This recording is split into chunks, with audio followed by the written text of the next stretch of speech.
오늘 어린이 주일을 맞이하여 우리에게 주신 하나님의 말씀은 구약성경 신명기 6장 1절에서 9절까지의 말씀입니다. 제가 가진 성경은 구약성경 271면에 기록되어 있습니다. 구약성경 271면에 기록된 신명기 6장 1절에서 9절까지의 말씀입니다. 이 기록된 계시의 말씀을 봉독하는 중에 살아계신 하나님의 음성을 모두 다 함께 들으실 수 있기를 바랍니다. 하나님의 말씀입니다.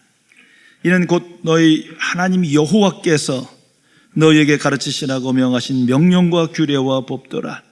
너희가 건너가서 차지할 땅에서 행할 것이니 곧 너와 네 아들과 네 손자들이 평생에 네 하나님 여호와를 경외하며 내가 너희에게 명한 그 모든 규례와 명령을 지키게 하기 위한 것이며 또 내 나를 장구하게 하기 위한 것이라. 이스라엘아 듣고 삼가 그것을 행하라. 그리하면 네가 복을 받고 네 조상들의 하나님 여호와께서 네게 허락하신 같이 젖과 꿀이 흐르는 땅에서 네가 크게 번성하리라. 이스라엘아 들으라. 우리 하나님 여호와는 오직 유일한 여호와시니 너는 마음을 다하고 뜻을 다하고 힘을 다하고 네 하나님 여호와를 사랑하라. 오늘 내가 네게 명하는 이 말씀을 너는 마음에 새기고 네 자녀에게 부지런히 가르치며 집에 앉았을 때든지 길을 갈 때든지 누워있을 때든지 일어날 때든지 이 말씀을 강론할 것이며 너는 또 그것을 네 손목에 메어 기호로 삼으며 네 미간에 붙여 표로 삼고 또 내 집 문설주와 바깥문에 기록할지니라. 아멘. No kids zone이라는 말을 들어보셨습니까? 공공장소에서 지켜야 될 예절들을 아이들이 지키지 않고 막무가내로 큰 소리를 지르며 뛰어다녀서 주변 사람들에게 피해를 주기 때문에 아이들이 들어올 수 없도록 막은 그러한 가게나 공간을 우리는 No Kids Zone이라고 합니다. 하지만 정확히 그 의미를 생각하면 이건 아이들의 문제가 아니라 부모들의 문제입니다. 한 백화점에서 아이가 정신없이 막 소리 지르고 뛰어다니는 것을 보면서 노 부인이 인상을 찌푸리면서 그 모습을 바라봤습니다. 하니까 그 아이 엄마가 따지듯이 노 부인에게 아이가 그럴 수도 있죠, 이렇게 말하는 겁니다. 이 노 부인이 처음엔 아주 부드러운 표정과 말로, 그러나 끝은 단호하게 어린 아이의 엄마에게 이렇게 말했습니다. 그럼 어린아이들 그럴 수 있지. 하지만 부모인 너는 그러면 안 되지. 어떻게 생각하십니까? 자녀 교육은 부모의 책임이요 특권입니다. 만일 자녀에게 자녀 교육을 포기하거나 잘못된 교육을 시켰다면 그 자녀의 인생은 망가질 것입니다. 결국 부모의 인생도 노년에 황폐케 될 것입니다.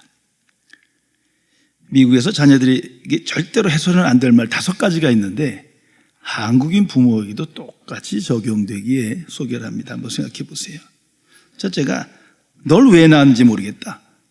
자꾸 이런 말을 하면 아이들은 존재감이 떨어지고 수치감이 높아집니다. 둘째, 넌 왜 다른 애들처럼 못하냐? 이 말을 많이 들으면 비교의식 속에서 열등감을 갖게 됩니다. 세 번째는 네가 도대체 몇 살이냐? 이 말을 수없이 들으면 자존감을 잃고 결국 비관주의자가 됩니다. 네 번째는 이 바보야, 이 멍청한 녀석아, 이런 말을 자꾸 들으면 소극적인 사람이 되고 부정적인 사고관을 갖게 됩니다. 다섯 번째는 시끄러워, 제발 엄마 좀 괴롭히지 마라, 이런 말을 많이 들으면 대화가 단절되고 그 자녀는 이기주의적인 사람으로 변해질 것입니다. 여기 추가되는 말이 있어요. 나중에 꼭 너 같은 자식 낳아봐라. 그럼 내 속을 알게 될 거다. 이런 교육 아래서 성숙한 인격을 가진 자녀가 성장할 수 있겠습니까? 이웃을 사랑하고 부모를 공경하는 아이들이 될 수 있겠습니까? 불가능한 것입니다. 미국의 프레드 하틀리 목사님이 쓰신 자녀의 마음에 주어야 할 가장 중요한 세 가지라는 책에서 자녀의 내면의 핵심 필요를 다음 세 가지로 간략하게 정의합니다. 꼭 필요한 말씀에서 소개합니다. 첫째가 수용의 필요예요. 이것은 너는 내 자녀다. 어떤 경우에도 너는 내 자녀다. 이 말을 수없이 해줘야 된다는 것입니다. 자녀들은 자신의 뚜렷한 정체성, 자신만의 목적, 가치를 절실하게 알고 싶어 하기 때문입니다. 그래서 너는 내 자녀다. 너는 내 자녀다. 이 말을 들을 필요가 있고 반복해서 느낄 필요가 있는 거죠. 부모의 음성으로 직접 들을 필요가 있다는 것입니다. 두 번째는 애정의 필요입니다. 이것은 나는 너를 사랑한다는 말을 반복적으로 해야 된다는 거죠. 이런 사랑의 표현을 통해서 자녀들의 관계 가능성, 우정 가능성, 친밀함의 가능성이 형성되기 때문입니다. 난 너를 사랑한다. 누가 뭐래도 나는 너를 사랑한다. 계속적으로 말해 주어야 합니다. 세 번째는 지지의 필요입니다. 그래서 나는 너로 인해 기쁘다. 난 너로 인해 행복하다. 계속 말해줘야 된다는 거예요. 이것은 자녀가 한 행위의 영예를 표현하는 것인데 이것은 효율성, 성공 그리고 자녀의 잠재적 성취에 관계된다는 것입니다. 나는 이런 말로 자녀를 계속 교육하고 있습니까? 성도 여러분, 하나님께서 원하시는 자녀 교육이란 무엇입니까? 그것이 우리 그리스도인이 물어야 될 질문입니다. 성경에서 가장 강조하는 자녀 교육이 무엇입니까? 이 질문의 답은 한마디로 말할 수 있습니다. 신앙교육이에요. 신앙교육. 왜냐하면 세상에서는 신앙교육을 시키지 않아요. 세상에서는 성공하는 법, 유명한 법, 또 부자 되는 법, 업적을 쌓는 법, 뭐 이런 것을 가르쳐 줍니다. 그러나 신앙교육은 어디서도 세상에서는 어떤 학교에서도 가르치지 않습니다. 성경은 다른 차원의 교육을 말하고 있습니다. 자녀에게 가장 필요한 것, 절실하게 필요한 것이 신앙교육임을 알아야 합니다. 이것이 하나님의 뜻입니다. 성경의 곳곳에 이것을 기록하고 있습니다. 신앙교육이란 하나님을 아는 지식이에요. 하나님과 바른 관계를 맺어야 하기 때문에 하나님이 누구시고 무슨 일을 하셨고 어떤 분이신가를 분명하게 알아야 합니다. 그래야 우리는 바른 인생관, 세계관을 가지고 형통한 삶을 살아갈 수 있습니다. 그러나 잘못된 인생관을, 잘못된 세계관을 갖게 되면 아무리 똑똑하고 열심히 있고 뭐 운이 좋아도 결국은 실패할 겁니다. 절망하고 두려움 속에 후회하며 살아가기 때문입니다. 오늘 성경에 분명히 기록으로 하나님께서 말씀하십니다. 내 자녀에게 부지런히 가르치라. 이 말씀이 있는 이 성경 본문은 쉐마라는 겁니다. 이스라엘의 신앙이요, 이스라엘의 교육의 근간이요, 목표입니다. 내 자녀에게 부지런히 가르치라. 부모가 자녀에게 가르치는 걸 말하는 거예요. 무엇을? 신앙교육을 말합니다. 명백하게, 분명하게, 그리고 부지런히 가르쳐서 그 신앙이 그들의 습관이 될 때까지, 성품이 될 때까지 부지런히 가르치라. 하나님의 말씀입니다. 이스라엘 사람들은 이 말씀을 나름대로 순종하여 오늘까지 탈무드를 가르치는 거예요. 교육의 반이 탈무드예요. 그럼에도 불구하고 오늘날 전 세계의 모든 분야에 있어서 가장 큰 영향을 미치는 민족이 유대인이에요. 소수민족에도 불구하고 부지런히 나름대로 신앙교육을 가르치고 있거든요. 오늘 미국에서 가장 존경받는 목회자인 존 메가더 목사님이 쓰신 Successful Christian Parenting이라는 책이 있습니다. 자녀의 하나님의 방식으로 자녀 키우기, 한 번씩 꼭 읽어봤으면 좋겠어요. 이 책에서 간략하게 자녀 교육의 해답이 아닌 것 한 세 가지와 꼭 필요한 해답 하나를 분명히 제시하고 있습니다. 먼저 아닌 것은 행동주의가 해답이 아니라는 거죠. 엄격한 규제와 엄격한 행동 징계로 어린아이들의 행동을 가르친다고 해서 자신이 세상에 나가서 세상의 유혹으로부터 자신의 정욕을 이길 힘을 갖지 못해요. 그건 해답이 아닌 겁니다. 또 고립주의가 해답이 아니다.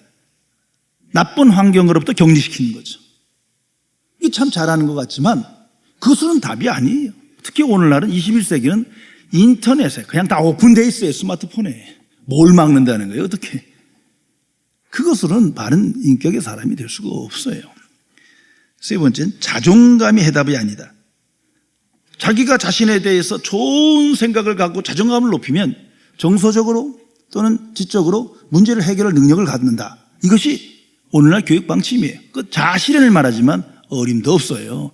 이기적인 사람만 될 뿐이에요. 그 우리가 보는 거 아닙니까? 그럼 어떻게 되느냐? 네 번째, 자녀들이 가장 필요한 건 중생이다. 거듭남이란 말이에요. 육으로 난 이 성품은 계속 육적인 생각에 이끌려 죄를 이길 수가 없어요. 세상 유혹을 견딜 수가 없는 거예요. 신비로운 영적 출생이 필요해요. 영적 사고가 필요해요. 영적 세계를 소망하는 그런 세계관이 필요해요. 그래야 자신과 세상을 이길 힘을 갖게 됩니다. 이것을 위해서 기도하며 자녀를 교육시키십니까? 오늘 성경 말씀에 내 자녀에게 부지런히 가르치라. 하나님께서 모세를 통해서 말씀하십니다. 이게 뭘 말하는 겁니까? 뭘 부지런히 가르쳐야 되겠습니까? 가장 중요한 본질이 뭡니까? 바로 하나님 자신이에요. 하나님을 부지런히 가르치라는 거예요. 세상을 가르치는 것이 아니라, 세상 지식을 가르치는 것이 아니라 부모가 자녀에게 하나님을 부지런히 가르쳐라. 왜? 하나님 보시기에 이 세상의 모든 부패와 불의와 불경건과 실패와 어둠과 절망과 두려움은 그 원인이 하나님을 떠나서예요. 불신앙의 결과예요. 하나님을 알지 못해서예요. 그래서 성경은 명백히 말합니다. 이 쉐마의 핵심 구절은 4절 한 절입니다. 이스라엘아 들으라. 너희 하나님 여호와는 오직 유일한 여호와이시니라. 오직 유일한 한 분이신 하나님. 그분은 창조주시여 역사의 주인이시며 심판하는 하나님이십니다. 그 하나님을 부지런히 가르치라는 거예요. 세상에서는 어려서부터 끝까지 진화론을 배웁니다. 창조주 하나님을 가르쳐주는 학교는 없어요. 진화론을 배워요. 그 세계관 속에선 바로 설 수가 없어요. 또한 종교 다원주의를 가르쳐요. 모든 종교는 하나인 거예요. 다 좋은 거고 다 같다는 거죠. 이런 세계관 속에서는 인간이 바르게 성장될 수가 없는 거예요. 그래서 하나님께서 말씀합니다. 부지런히 오직 한 분이신 하나님을 가르쳐라. 오직 한 분이신 창조주여 역사의 주인이시여 심판주. 그러면 나머지는 다 가짜인 거예요. 내가 지식과 경험이 없어서 설명할 능력은 없지만 아닌 거예요. 아닌 걸 아니라고 말할 수 있는 분별력은 있어야죠. 예스, 노를 분명히 할 수 있는 기준은 오직 한 분이신 하나님. 정말 그 하나님을 알고 믿는다면 이건 지식의 문제가 아니에요. 분별력을 갖게 돼요. 그래서 아예 이것을 머리의 표로 삼고 이 손목의 기호로 삼아라. 인생의 지침으로 모든 사건에서 표와 기호로 삼고 살아라. 오직 한 분이신 하나님을 부지런히 가르치라. 하나님께서 말씀하십니다. 성도 여러분, 오직 한 분이신 창조주 하나님, 역사에 살아계신 하나님, 심판하시는 하나님, 최후 심판이 약을 신실하게 지키시는 하나님, 이 하나님을 정말 믿으면 인간의 응답은 단 하나의 단어, 마음의 상태로 표현할 수 있습니다. 그래서 성경은 분명히 명백하게 기록하고 있어요. 그것이 경외라는 겁니다. 두렵고 떨리는 마음이에요. 경외. 이 성경에 가득 차 있습니다. 이걸 가르치라는 거예요. 자녀의 마음에, 우리 마음에 경외심이 있어야 돼요. 하나님을 아는 지식이 가지면 가질수록 점점 경외심이 생겨요. 그래야 말씀에 순종할 수 있고 하나님을 사랑할 수 있어요. 우리 마음에 경외심이 없는 건 하나님을 잘못 알고 있는 거예요. 하나님에 대한 불신앙이에요. 왜 세상 사람들이 한 사람도 하나님을 경외하지 않느냐? 불신앙이요, 하나님을 알지 못하기 때문이에요. 우리 자신도 마찬가지입니다. 특별히 오늘 이 말씀을 주신 성경 그대로의 상황이 중요합니다. 지금 이스라엘 백성이요, 가나안 땅을 바라보고 약속의 땅을, 그걸 들어가면서 모세를 통해서 하나님께서 말씀하십니다. 이미 출애굽의 사건을 겪었고 광야 40년을 지냈고 또 십계명을 받았어요. 이제 세월이 흘러 약속의 땅을 들어가기 바로 직전에 다시 모세를 통해서 말씀하시는 겁니다. 하나님을 부지런히 가르치라. 자, 출애굽 사건, 이건 놀라운 구원의 역사예요. 이스라엘 백성으로는 이것보다 더 큰 사건은 없어요. 구약 사건에 가장 반복되는 언어가 이 출애굽 사건이에요. 수백 년 동안 애굽의 종으로 살았는데 출애굽했어요. 자신의 능력 힘으로는 도저히 불가능해요. 하나님의 은혜가 있었고 능력이 나타나서 출애굽해서 자유로워졌어요. 정말 은혜 중에 은혜를 입었어요. 그러나 동시에 그들은 봤어요. 불신앙의 사람들이 죽는 걸 봤어요. 애굽 사람들, 애굽 군대들, 애굽 백성들, 애굽의 장자들, 하나님의 이적을 말미암아서 엄청나게 많은 사람들이 죽는 걸 동시에 봤어요. 그 하나님, 무슨 마음이 듭니까? 정말 그 하나님을 믿는다면 경외심이에요. 경외감, 두렵고 떨리는 마음, 그 이상 표현할 길이 없어요. 그 성경 계속 두렵고 떨리는 마음으로 섬기고 두렵고 떨리는 마음으로 하나님께 예배하고, 이걸 우리 경건이라고 말합니다. 이 자리에 하나님의 임재가 있는데 어떻게 두렵고 떨리는 마음을 안 가질 수 있겠어요? 그건 하나님을 모르는 거지. 지금 망각하고 있는 거죠. 여기서 예배가 빗나가게 됩니다. 동시에 40년의 광야 생활을 지났어요. 이스라엘 불순종해서 곧바로 가야 되는데 광야 40년이 필요했던 거예요. 그때 하나님께서 하늘에서 만나를 내려 먹이셨습니다. 큰 은총을 입었어요. 정말 구원의 하나님, 은혜의 하나님, 능력의 하나님을 맛봤어요. 그런데 지금 가나안 땅을 바라보며 그때 장성한 사람들이 하나도 없어요. 두 사람만 있어요. 여호수아와 갈렙. 은혜와 동시에 심판이 이미 있었어요. 죄를 심판하셨습니다. 하나님은 죄를 심판하신다, 성경 전체에서 말씀하십니다. 반드시 심판하십니다. 그래서 들어가야 될 이스라엘 백성이 다 죽고 2명만 들어가는 거예요. 그 후손만 지금 남은 거예요. 이 하나님을 증거하라는 거예요. 부지런히. 이건 사건 속에서 하나님께서 말씀하시는 겁니다. 더욱이 이게 잊을 수가 있나요? 모세가 못 들어갔잖아요. 그 위대한 하나님의 사람 모세가 단 한 번의 불신앙으로 인해서 죄를 범해서 건강한 몸으로 눈이 밝았는데 이스라엘 가나안 땅에 못 들어가는 거예요. 이건 계시적인 상징적인 사건입니다. 어떤 하나님인가를 우리에게 보여주시는 거예요. 구원과 심판, 은혜와 진노가 동시에 나타났어요. 이것이 하나님 나라예요. 하나님의 권세가 나타났어요. 그 하나님을 부지런히 가르치라. 더욱이 오늘 본문 말씀을 주실 때 시대가 좀 편집됐어요. 왜냐하면 십계명은 광야 40년 일찍이 주셨는데 오늘 다시 5장의 그 삶을 반복합니다. 그리고 이 말씀을 주시는 거예요. 십계명을 주실 때 하나님을 기억하라는 거예요. 집에 가셔서 쭉 읽어보시면 이런 내용이에요. 하나님께서 야 착하다 십계명 받아라 이렇게 주신 게 아니에요.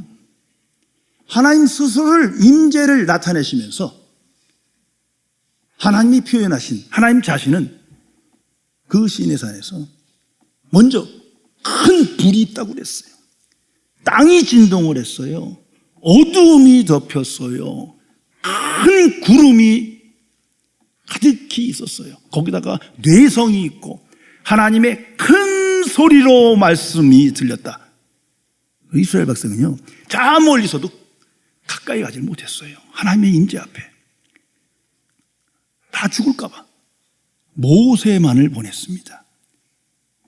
그 하나님을 우리가 정말 기억한다면, 하나님의 계시를 그대로 받아들인다면 우리의 마음에 딱 하나의 단어만 나오는 거예요. 경외.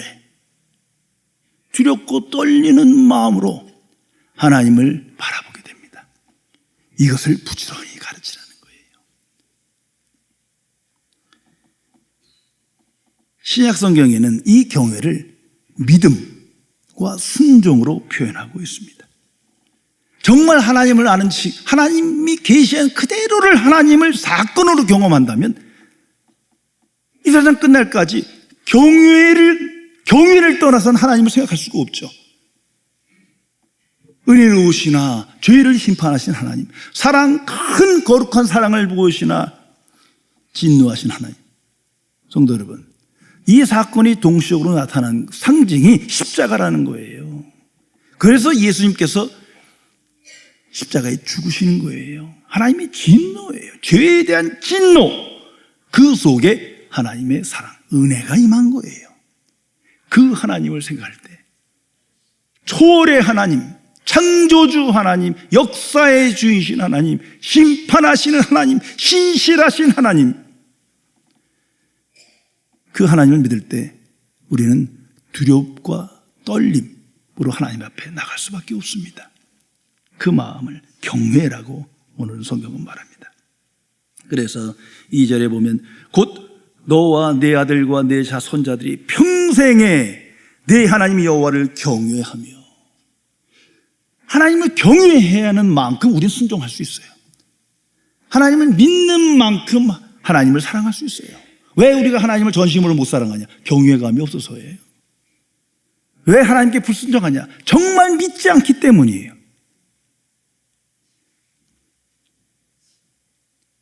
정말 하나님을 알면 알수록 하나님을 경외하는 것이 마땅합니다. 그럴 때 자연스럽게 하나님께 순종하고 하나님의 말씀에 귀를 기울이게 됩니다. 하나님에 대한 무지는 결국 불신앙으로 끝나기 때문입니다. 오늘 가장 큰 문제가 하나님의 이미지에서요, 사랑의 하나님, 좋으신 하나님 막 감격하고 노래하고 뭐 뜨거운 분위기를 만들지만 가만 보면 경외가 없어. 도대체가 지네끼리 놀자판이야. 정말 하나님의 임재가 있는데 그렇게 할 수 있을까요? 어림도 없는 얘기죠. 그 다음엔 그 집회 끝나면 지멋대로예요. 무슨 하나님께 순종을 해요. 포장마차 가는데. 정말 하나님을 경외하면 하나님께 순종하게 됩니다. 그래서 오늘 성경에 분명히 말합니다. 너는 계속 강조합니다. 이 부모에게 하신 말씀이에요. 그래서 이 말씀을 너는 마음에 새기고 하나님에 대한 경외심으로 가득 차야지. 하나님이 누구신지를 바로 알고 마음에 새기고 그것을 부지런히 가르치라. 당연히 내 마음에 하나님을 경외함이 있으면 부지런히 가르칠 수밖에 없지요. 신앙교육, 자녀교육에 가장 중요한 것은 하나님 보시기에도 부모가 본을 보이는 거예요. 그래서 내 마음에 새기고 자녀에게 부지런히 가르치라 말합니다. 하나님을 하나님 되게 하라. 이게 마틴 루터의 신앙 고백이에요. 하나님이 계시한 하나님 자신 그대로를 믿으라는 거예요. 하나님을 하나님 되게 하라. Let God be God. 하나님을 하나님 되게 하라. 그럴 때 우리 마음에 절대적인 경외감, 그리고 믿음, 그리고 순종, 그 마음이 생겨납니다. 부모의 권위가 어디로부터 시작된다고 생각하십니까? 이젠 출생 갖고 안 돼요. 하나님 말씀대로 본을 보일 때 권위가 쓰는 거예요. 하나님을 경외함에 본을 보일 때 자녀는 부모를 공경하게 됩니다. 하나님께서 그렇게 만드실 거예요. 하나님께 내가 순종할 때 내 자녀가 결국은 하나님께 순종하는 삶으로 변해져 갈 겁니다. 그 외에 다른 길이 어디 있겠어요? 이게 말로 되는 일입니까? 그래서 하나님께서 네가 먼저 본을 보이라. 마음에 이 말씀을 새기고 하나님을 부지런히 가르치라 말씀하고 있는 겁니다. 세계적인 부흥 강사이셨던 빌리 그레이엄 목사님이 돌아가셨지만 그분의 아내 루스 그레이엄 여사의 유명한 일화가 있습니다.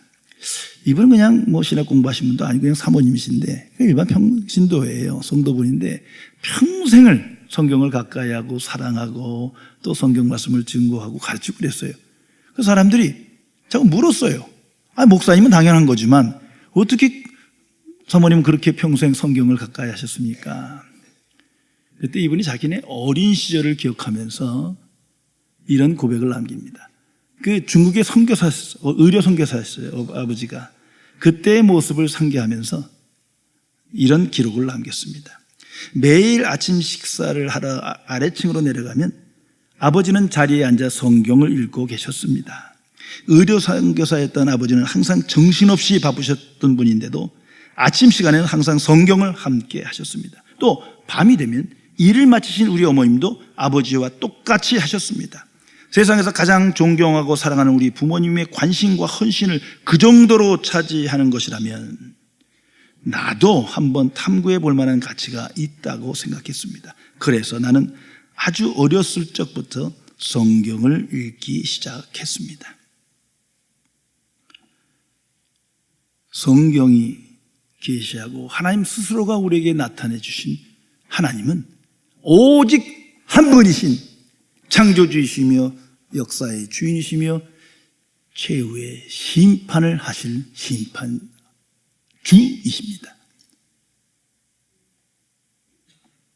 그 하나님을 우리는 자격 없는 자들이 오직 예수 그리스도의 십자가의 은혜로 말미암아 믿음으로 이제 하나님 아버지라고 부를 수 있는 거예요. 여기에 하나님의 은혜와 사랑의 충만함이 있는 거예요. 이 사건 속에 사랑의 하나님, 은혜의 하나님, 은혜의 하나님, 예수 그리스도 안에서만 우리는 하나님을 아버지라고 부를 수 있기 때문입니다. 그래서 자녀에게 먼저 예수 그리스도를 가르쳐야 합니다. 예수님이 누구신지, 그분은 살아계신 하나님으로서 이 땅에 오신 성육신을 하신 구주라는 것을 가르쳐야 합니다. 그 자녀 마음에 예수 그리스도가 있을 때 그들은 하나님을 경외하며 하나님의 사람으로 새롭게 성숙해 갈 수 있는 겁니다. 예수 그리스도께서 누구시며 무슨 일을 하셨는지를 명백하게 신약 성경을 따라 가르쳐야 합니다. 하나님 나라를 가르쳐야 합니다. 눈에 보이지 않지만 이것이 실제예요. 이것이 영생이에요.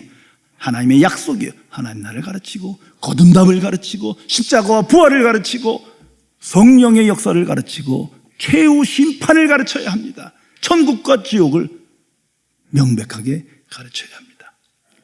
그래야 자녀들이 예수 그리스도 안에서 믿음으로 오직 하나님만을 바라보며 하나님을 의존하며 이 시대를 살게 됩니다. 그 마음에 하나님을 향한 감사와 감격, 더 나아가 경외로 가득 차 하나님의 말씀에 귀를 기울이며 하나님을 사랑하며 이웃을 사랑하며 부모를 공경하며 하나님께 영광 돌리는 삶을 살아가게 되는 것입니다. 기도하시겠습니다. 전지전능하신 하나님 아버지, 우리에게 고귀한 자녀를 선물로 주셨지만 그들의 마음에 하나님을 경외함을 가르치지 못했고 하나님이 누구신지를 명백하게 부지런히 가르치지 못하여 세상 속에서 세상 지식으로 가득 차 세상 풍조에 휩쓸리게 내버리던 우리의 죄와 허물을 참회하오니 불쌍히 여겨 주옵소서. 먼저 우리 자신이 예수 그리스도의 사람으로 성령의 사람으로 거듭남의 변화 속에 오직 한 분이신 하나님을 자녀들에게 삶으로 본을 보이고 가르쳐 우리 모두 함께 예수 그리스도 안에서 하나님 나라의 백성됨을 기뻐하며 자랑하며 하나님의 지혜와 능력으로 승리하는 사람을 되어질 수 있도록 복을 내려 주옵소서. 우리의 자녀들을 긍휼히 여겨주시사 그 부모의 기도, 부모의 신앙적 간증과 가르침에 귀를 기울이게 하시고 이 한치 앞을 내다볼 수 없는 어두운 세상에 빛의 자녀로 승리케 인도하여 주옵소서. 주 예수 그리스도의 이름으로 간절히 기도드리옵나이다. 아멘.